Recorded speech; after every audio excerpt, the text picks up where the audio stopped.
బెంగ పెట్టుకోకమ్మా, వచ్చి నా వీపు మీద కూర్చో అన్నారు. అంటే అమ్మ చూసిందిట, పక్కున నవ్వింది.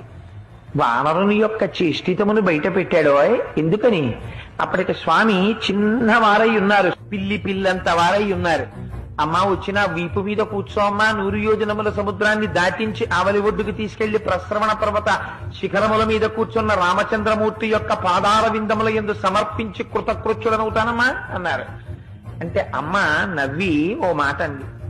ఎంత మాట అన్నావోయ్ హనుమా, నువ్వే ఇంత స్వరూపమా, నీకో ఇంత వీప, ఆ వీపు మీద నేను కూర్చోనా, నువ్వు నన్ను తీసుకెడతావా, నీ వానర బుద్ధి బయట పెట్టావోయ్ అంది. అంటే పాపం అంతక ముందు ఎవరి చేత అధిక్షేపింపబడి ఎరగడు మహానుభావుడు. అంత మాట అనేసింది అమ్మ నన్ను. ఇదే నా స్వరూపం అనుకుంటోంది, నా స్వరూపం ఏమిటో అమ్మకి చూపించాలనుకున్నాడు.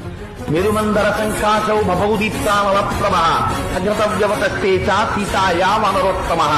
ఒక్కసారి మేరుపర్వత శిఖరాలు ఆకాశాన్ని చుంబిస్తూ ఎలా ఉంటాయో అంత స్వరూపాన్ని పొందేసి పెద్ద పాదాలతో, పిక్కలతో, మోకాళ్లతో, తలిసినటువంటి తొడలతో, సన్నటి నడువుతో, విశాలమైనటువంటి వక్షస్థలంతో, శంఖం లాంటి కంఠంతో, కాల్చిన పెనం లాంటి ముఖంతో, వాడి అయినటువంటి కోరలతో, పచ్చటి కన్నులతో, పెద్ద శిరోజములతో, మహానుభావుడు పరిఘల వంటి భుజములతో, పెద్ద వేళ్లతో, అంతంత అరిచేతులతో స్వామి నిలబడేటప్పటికీ అంత పైకి చూసి అమ్మ ఆశ్చర్యపోయింది.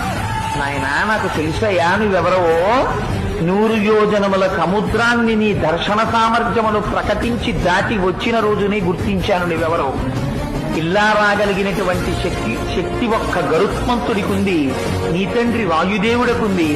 నాయనా, నాకు తెలిసి నీకుందిరా. నువ్వింత సమర్థుడవు కాకపోతే రామచంద్రమూర్తి నిన్ను నా దగ్గరకు పంపరు.